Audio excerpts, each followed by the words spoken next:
The pot roast sits untouched on my plate as mother circles the dining table, topping off water glasses with practiced precision. Sunday dinner at the Phillips household unfolds, with its usual choreography, crystal goblets catching light from the chandelier, the heirloom china gleaming against the dark wooden table that's witnessed 3 decades of family tensions, disguised as togetherness. Father checks his watch. Naomi should be here by now. You know your sister, Mother says, her eyes flicking toward me.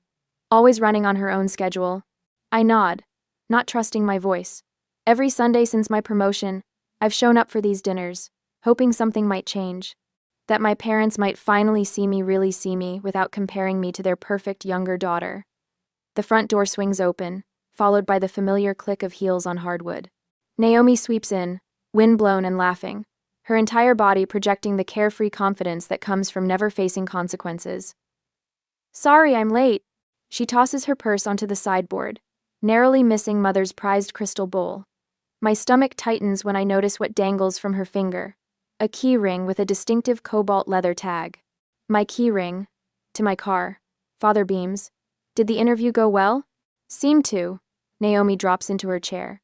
The manager said I had excellent qualifications. Of course you did, Mother says, serving her a generous portion. We're just glad you had reliable transportation today. The room tilts slightly. I set down my fork with deliberate care, the sterling silver making a soft clink against bone china. Did you take my car without asking me? My voice emerges low and measured, each word carefully placed. Naomi rolls her eyes, twirling the keys before tossing them beside her water glass. Oh, please. It's just sitting in your garage most days anyway. That's not an answer. Father's face hardens. Family helps family, Addison. Naomi needed to make a good impression today. My mind flashes to this morning reaching for my spare keys on the hook by the door, finding the peg empty. I'd assumed I'd misplaced them, never imagining someone would simply take them. You could have asked, I say. Mother's smile tightens. Honestly, darling, it's not as if you were using it. The familiar dismissal stings, but this time, beneath the sting lies something darker, a slow-burning fury I rarely allow myself to feel. 3 months ago, I stood in a boardroom wearing my best charcoal suit, presenting the culmination of 18 months of work. 8 men in similar suits stared back, skepticism gradually giving way to grudging respect as I walked them through the proposal. When the final signature hit the contract $3.5 million, I knew exactly what I would do with my commission. The dealership had called it midnight blue, though under certain light it seemed almost black, leather seats that smelled like possibility. The salesman's surprise when I paid the down payment without hesitation, without a husband or father beside me to approve the purchase.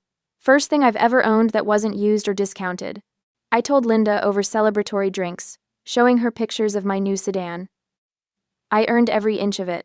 Now Naomi studies her nails, oblivious to what she's taken. Not just a car, the physical proof that I've finally escaped the shadow of family expectations. I've been meaning to ask. Naomi says, cutting into her meat. Could I borrow it again next weekend? There's this networking event in Boulder and… No. The word emerges before I can soften it. Mother's fork pauses midway to her mouth. Addison, don't be selfish. There it is, the familiar pattern. Naomi takes. I sacrifice. My parents referee, always ruling in her favor. You have your own car, I say. That old thing? Come on, I'm trying to make connections here. Father sets down his napkin. Your sister is trying to get her career started. The least you could do is help. My career started with student loans and 2 jobs, without family connections or borrowed luxury. But saying so would only label me bitter, jealous of my sister's effortless charm. The story never changes, only the details. By the way, Naomi adds, spearing a carrot, some idiot in a parking lot scratched the passenger door. Nothing major. My phone buzzes in my pocket, then again, and again. I slip it out, breaking Mother's no phones at dinner rule, and feel my blood freeze. 6 notifications from colleagues. All variations of the same message. Beautiful car. When did your parents buy it? I open Instagram and there it is. Naomi posed beside my midnight blue sedan, manicured hand splayed across the hood, her smile wide and proud. The caption reads, Thanks Mom and Dad for the amazing gift. Blessed new car family support. 23 likes, 4 comments from mutual friends. Posted 2 hours ago. I set my phone on the table, screen up, so they can all see it. The room goes still. We need to talk about boundaries, I say, my voice steady despite the rage building behind my ribs. The time for sacrifice has ended. Father waves his hand dismissively at my phone screen. It's just a social media post, Addison. Don't be so sensitive. She just wants to feel successful like her big sister. Mother chimes in, dabbing her napkin at the corner of her mouth. Is that so terrible? I look at Naomi, waiting. Her shoulders rise and fall in a practiced shrug. I'll delete it if it's that big a deal, she says, not meeting my eyes. But everyone already saw it, so what's the point? The casualness in her voice makes my skin burn. I take a slow breath, keeping my tone even. Show me the scratch. What? On my car, the scratch you mentioned. I want to see it. 2 minutes later, we stand in the driveway. The scratch isn't just a scratch, it's a foot-long scrape with traces of red paint embedded in the midnight blue surface. Not from a parking lot. From a fire hydrant. You sideswiped a fire hydrant. The words taste like metal in my mouth. Were you texting while driving? Naomi's eyes dart toward the house where our parents wait. Does it matter? Insurance will cover it. My insurance. My premiums. Back inside, I scroll through my phone, heart pounding harder with each swipe. Not just one post. 5. Spanning 2 weeks. Naomi at a restaurant valet stand. Naomi at a country club. Naomi showing off her new car to friends outside an upscale bar. My mind flashes back to high school. Me at 17, opening the thin envelope from Stanford. Full academic scholarship. Mom glancing up briefly from preparing Naomi's sweet 16 party. That's nice, honey. Can you hang these streamers? 2 hours later, Dad rolling into the driveway with a red Volkswagen, keys dangling. Happy birthday, princess. Naomi squealing while I taped decorations for a party I wasn't invited to join. College years spent working the campus bookstore mornings, waiting tables, nights. Parents' contribution, $600 per semester for books. Meanwhile, Naomi cycling through 3 different universities, fully funded, before dropping out completely. College isn't for everyone, Mom said, patting Naomi's hand. My sweaters disappearing from my closet. My jewelry borrowed, never returned. My first apartment's spare key suddenly missing after Naomi stopped by to see the place. The pattern stretches back through decades, visible now with painful clarity. I place my phone face up on the table and stand. The dining room falls silent as I rise to my full height, suddenly aware of how I tower over my seated family. This car, I say, my voice quieter than I expect, represents the first major purchase I made for myself, with money I earned, from a job I've worked 80-hour weeks to excel at. Mother's eyes fill with tears. Father's jaw clenches. I paid for my college. I paid for my apartment. I paid for every single thing I own. Each sentence lands like a footstep, advancing slowly across unstable ground. After the Miller contract closed, I chose that car because for once, I wanted something that wasn't secondhand, something that represented what I'd accomplished without anyone's help. Naomi examines her nails, but I catch the flicker of resentment in her eyes. And you took it, without asking, then lied about who bought it. Mother's tears spill over, transforming quickly to indignation. After all we've done for you, this is how you repay us? With accusations and ingratitude? My phone buzzes again. Jessica from accounting. Beautiful car in the post. When did your parents buy it? Must be nice having such generous support. Jessica, who witnessed me stay late every night for 18 months building the Miller proposal. Who brought me coffee during the final presentation. Who celebrated with cheap champagne when the contract finally closed. I think about my boss, Tom, walking me to the parking lot the day after I bought the car. His approving nod as he circled it. You earned every inch of that luxury, Phillips. Nobody handed you anything. At work, respect. Acknowledgement of effort. Recognition of achievement. At home, dismissal. Entitlement. Theft dressed as sharing. I reach for my purse with deliberate calm, slinging it over my shoulder. Don't walk away from this table, young lady. Father's voice carries the authority that once made me freeze. We're not finished discussing this. Actually, we are. I move toward the door. What are you going to do? Call the police on your own sister? Naomi challenges, leaning back in her chair with familiar confidence. The confidence of someone who's never faced consequences. I pause at the threshold, turning to face them one last time. Three faces, three versions of the same expectation that I'll bend, as I always have. No, I say, fingers tight around my keys. I'm going to do something much more effective. The door closes behind me with a soft click, punctuating my final word like a period at the end of a very long sentence. Later that night, my reflection catches in the window as I pace my downtown apartment. 8 steps from wall to wall, turn, repeat. Through the glass, 12 floors below, my midnight blue sedan sits in the parking lot, the scratch on its passenger door, visible even from this height, an ugly gash marring the perfect finish. I stop mid-stride, hands balled into fists at my sides. The memory of Naomi tossing my keys onto the dining table burns fresh in my mind. Her casual disregard, my parents' dismissive defense, a family choreography I've danced to my entire life. My desk stands in stark contrast to my restless movement, meticulously organized, each item in its assigned place. Award plaques line the back edge. Regional sales leader, 3 years running. The framed photo of me shaking hands with the CEO after closing the Westridge account. The crystal paperweight commemorating my 5-year anniversary with the company. Achievements earned through persistence, strategy, and sacrifice. Unlike that car. Unlike anything my sister has ever possessed. I stop at the window, press my fingertips against the cool glass, and stare at the vehicle below. The realization blooms slowly. Then, with sudden clarity, I've been approaching this all wrong. If my family refuses to respect my boundaries, perhaps the solution isn't trying to make them understand. Perhaps the solution is to remove the opportunity entirely. I smile for the first time since that terrible dinner. Monday morning, the office buzzes with the start of week energy I normally find invigorating. Today, each good morning feels like an intrusion as I stride toward my corner office, coffee in hand, briefcase containing the proposal I spent half the night perfecting. Addison. Jessica waves from the break room. That car your parents got for your sister is gorgeous. My husband's been looking at the same model. My smile freezes in place. Thanks. 2 steps later, Mark from accounting. Saw your sister's post. Nice ride. Your folks must be proud of her new job. She hasn't started yet, I say, the words clipped. By the time I reach my office, I've fielded 4 more comments. Each one stokes the ember of rage burning in my chest. I close my door with more force than necessary, the blinds rattling against the glass. My assistant Carl knocks tentatively. You have that budget meeting with Mr. Crawford at 10. He pauses, studies my face. Everything okay? I straighten my shoulders. Schedule an additional 30 minutes. Tell him I have a proposal that will benefit the company. Will do. His expression shifts from concern to curiosity. Anything else? Clear my afternoon, and find out who handles our corporate vehicle fleet.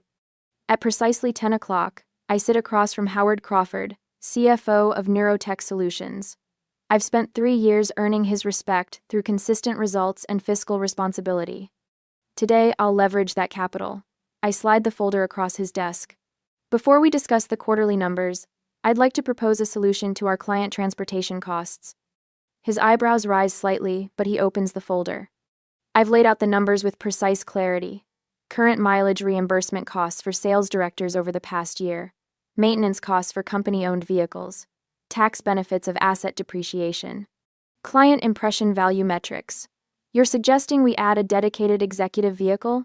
Crawford flips through the pages, his expression thoughtful. For client meetings and corporate events, I keep my voice steady, professional. We currently spend an average of $1,245 monthly on reimbursements for the sales team alone. A dedicated vehicle would reduce that by 30%, while providing consistent branding opportunities. He studies the final page, a photograph of my midnight blue sedan with a mock-up of the company logo subtly positioned on the door. And you happen to know of an available vehicle that meets our specifications. I do. I meet his gaze directly. Mine. Crawford leans back, a smile tugging at his mouth. I wondered when you'd make this kind of move, Phillips. Sir? You've always been strategic. He taps the folder. This actually saves us money in the long run. Smart. Very smart. 2 hours later, I walk out of the legal department, with the preliminary paperwork in hand. My car will become company property by week's end. A fair price, full tax advantages, and most importantly, complete removal from my family's reach. Looks like everything went well, says David Chen, my direct supervisor, catching me in the hallway. Crawford's already approved the expenditure. It makes financial sense for the company. David nods. And gives you some distance from the family situation. My steps falter. You know about that? I saw the posts. His expression remains neutral. Not my business, but if this helps, you have my full support. By Wednesday, the company mechanic has removed the scratch from the passenger door, the expense absorbed as routine maintenance. Carl has rescheduled client meetings to accommodate the transition, and the legal department has drafted the final agreement. I stand in the underground parking garage beside Walter Jeffries, the company attorney, as he reviews the documents. Insurance transfers effective immediately. Walter checks items off his list. Corporate plates will arrive next week. The reserved parking space is already marked. Sure enough, a sign now reads, "Reserved for client relations" in the prime spot near the elevator.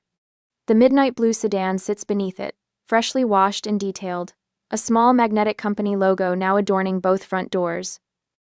You're sure about this? Walter asks, handing me the final paper to sign. Once it's company property, you can't just take it back. I'm sure. The pen feels substantial in my hand as I sign my name with a decisive flourish. That evening, Linda arrives at my apartment, balancing a bottle of wine and takeout containers from our favorite Italian restaurant. To corporate assets, she says, raising her glass after I've explained everything. Most creative boundary setting I've ever witnessed. I clink my glass against hers. To problems solved. What will you tell them? She dishes pasta onto our plates, the rich aroma of garlic and basil filling my kitchen. I twirl spaghetti around my fork, considering. The truth. That I no longer own the car. And when they realize what you've done? The anger that's fueled me for days settles into something cooler, more permanent. Then they'll learn what happens when they mistake my generosity for weakness. From my dining table, through the window, I can just make out the roof of the sedan in the building's lot below. No longer mine, yet more securely mine than ever before.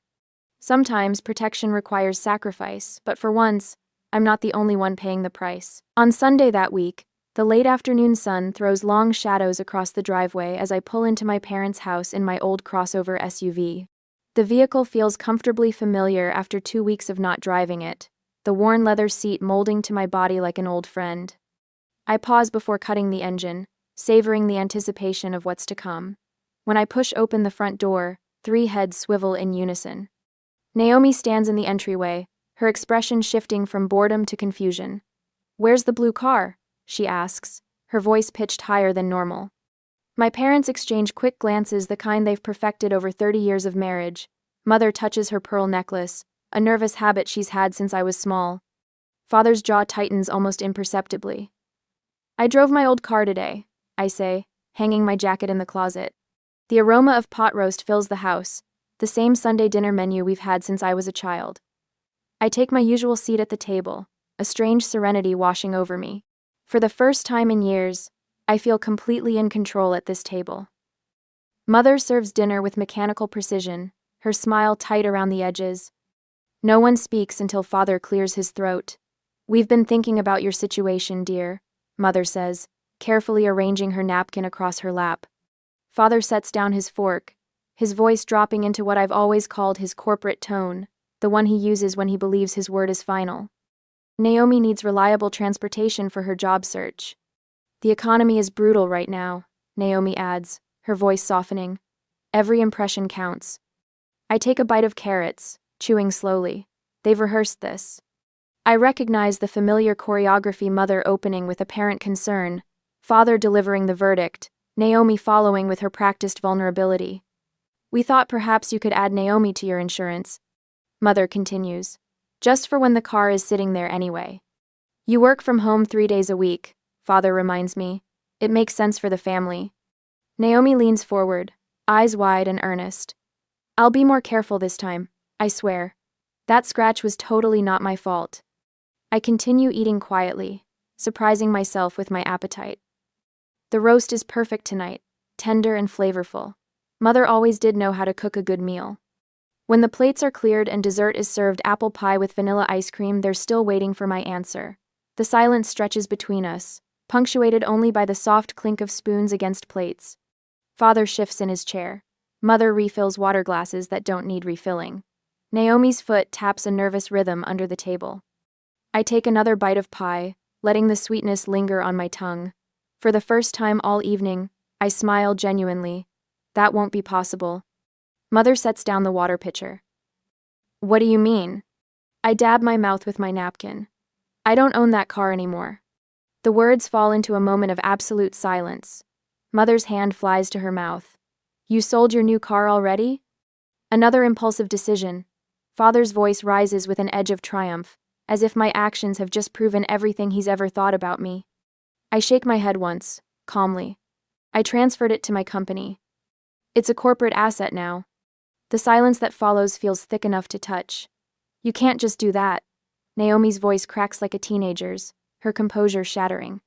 Father leans forward, his authority diminishing with each word. What exactly does that mean? Explain yourself. Mother's eyes fill with tears, a familiar tactic that once would have filled me with immediate guilt. We were only trying to help everyone in the family. I reach into my purse and withdraw a folder, placing it on the table between us. It means the car belongs to Philips Technology Solutions now. I use it exclusively for client meetings and business purposes. I open the folder, revealing the corporate paperwork with signatures and official seals. It's already done. Naomi snatches up the papers, scanning them with growing disbelief. This isn't fair. You did this on purpose. Yes, I admit, feeling strangely light. I did. Can they just take your car? Mother asks, looking between father and me. They didn't take it. I propose the arrangement. I gently retrieve the papers from Naomi's hands. The company pays for the insurance, maintenance, and even the repairs for that scratch. In return, I use it only for work purposes. Father's face reddens. You've always been difficult, but this is beyond. Beyond what? I ask softly. Beyond protecting something I worked hard for? Beyond ensuring it's respected? The silence that follows feels different from any we've shared before. For once, I'm not waiting for their approval or dreading their disappointment. I'm simply present, comfortable in the decision I've made. I close the folder with a soft finality that speaks louder than words. Father's face reddens like a summer sunset. The paperwork I've placed on the dining table might as well be written in ancient Sanskrit for all the comprehension flickering in his eyes. He opens his mouth, closes it, then tries again. You can't just. His voice trails off as reality settles in. This is absurd. Mother reaches across the table, her manicured fingers stopping just short of touching mine. Addison, after all the sacrifices we made for you, your father worked overtime for years to put you through college. I nearly laugh at the creative rewriting of history. $600 per semester. Mother, that's what you contributed. I have the bank statements. Well, we would have done more if we could, she insists, her voice taking on that wounded tone that once would have sent me scrambling to apologize. Naomi shoves her chair back with enough force to rattle the crystal. You've always been selfish, always keeping score, always holding on to things. Would you like me to keep score now? My voice remains steady, surprising even myself. The textbooks I bought you for 3 semesters before you dropped out of business school. The rent I covered when you were between opportunities last year. The security deposit on your apartment that you never paid back. The room falls silent, except for the ticking of the grandfather clock in the hallway. You had opportunities I never got, Naomi says finally, but her voice lacks conviction. 5 jobs in 2 years, Naomi. I kept track. Not because I wanted to hold it against you, but because I kept hoping one would stick. I turned to my parents. And you two enabled every failure. Every time she quit because a manager was mean, or the hours were too demanding, you comforted her instead of encouraging perseverance. Mother's lips press into a thin line. Not everyone is built like you, Addison. No, but everyone deserves the chance to build themselves. You never gave her that chance. Father recovers enough to seize control. This isn't about Naomi's employment history. It's about patterns, I counter. The pattern where I work and Naomi takes. The pattern where my achievements become family property, while my struggles remain solo journeys. I stand up, feeling oddly calm despite the hurricane of emotions swirling inside me. This car was my achievement, earned through years of hard work. 18 months of preparation for that contract. Nights and weekends sacrificed. 3 competing firms trying to undercut me at every turn. I tap the company paperwork. Now the vehicle belongs to my company. It's used exclusively for client meetings and business purposes. The corporate logo will be added next week, and the company insurance took effect yesterday. I look directly at Naomi. Even if I wanted to let you drive it now, I legally cannot. It's not mine to lend. Father's face darkens as he processes the finality of my solution. If this is how you treat family, perhaps you should reconsider your place in this family's future. The threat hangs in the air, its meaning clear. You're threatening to cut me out of the will? I ask, more curious than concerned. Your behavior suggests an unhealthy attachment to material things. Mother interjects, her therapist voice emerging. Perhaps you should talk to someone about that.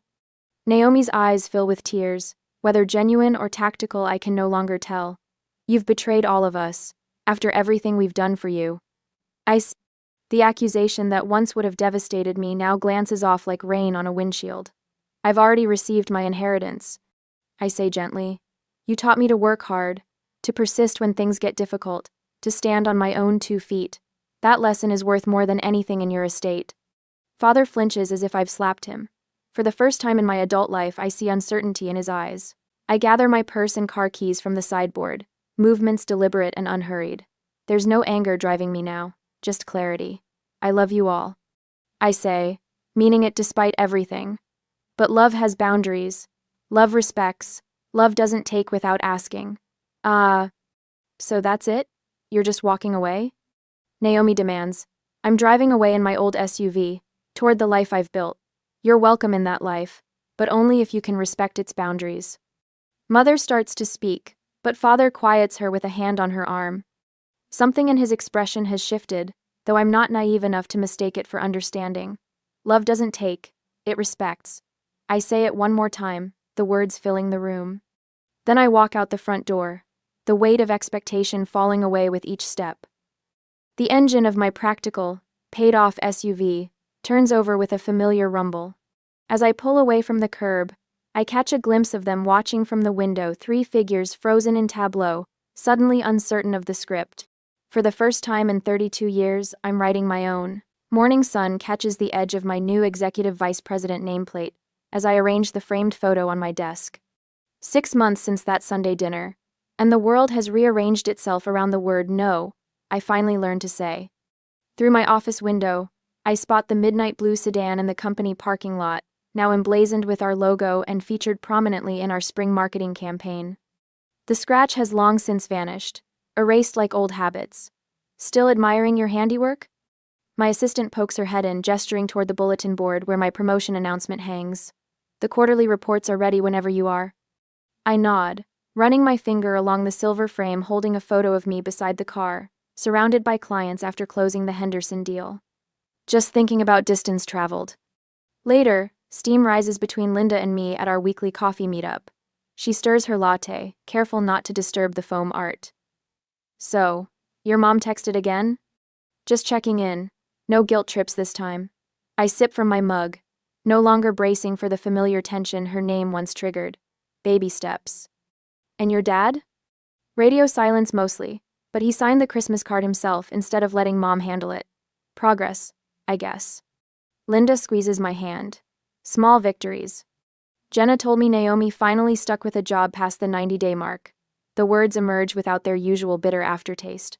Some tech startup downtown. Good for her, Linda says, watching my face for signs of the old hurt. I shrug. Mom asked if we could have dinner, just the 2 of us. I'm considering it. The evening brings warmth and laughter to my apartment as colleagues gather around my dining table. Crystal glasses clink against china plates I bought myself last month. No heirlooms, no history, just mine. To the new product line, Jessica raises her glass, and to Addison, who somehow convinced that dinosaur of a CFO to invest in innovation. Conversation flows easily, without the undercurrents I grew up navigating. When someone asks about my family, I find myself answering honestly. We're finding new ways to connect, on my terms this time. The following Tuesday, Sarah hovers in my doorway, her expression mirroring my younger self. They're saying I don't have enough experience for the Portland presentation. I motion her inside. Close the door. But I developed the entire proposal. She says, voice strained. Your achievements belong to you, I tell her, remembering every stolen credit, every dismissed accomplishment. Never apologize for that. When she leaves, I draft a company-wide memo proposing our new achievement recognition program. My fingers tap against keys, building something that matters. The sunset paints Denver's skyline orange and gold as I drive the company car toward the Westfield meeting. In the rearview mirror, I catch glimpses of who I was 6 months ago: hunched shoulders, careful words, always yielding. The steering wheel feels solid beneath my hands. The leather seats still smell faintly new, despite countless client meetings and company functions. The passenger door gleams flawlessly in the fading light. I slow at a red light, watching pedestrians cross a woman about my age, laughing into her phone, an older man with a briefcase, 2 teenagers sharing earbuds, all of them unaware how something breaks in men's at once. Success isn't what you own, I realize. Accelerating as the light changes, it's owning your boundaries. Some prices are too high even for family, but some lessons are worth every penny.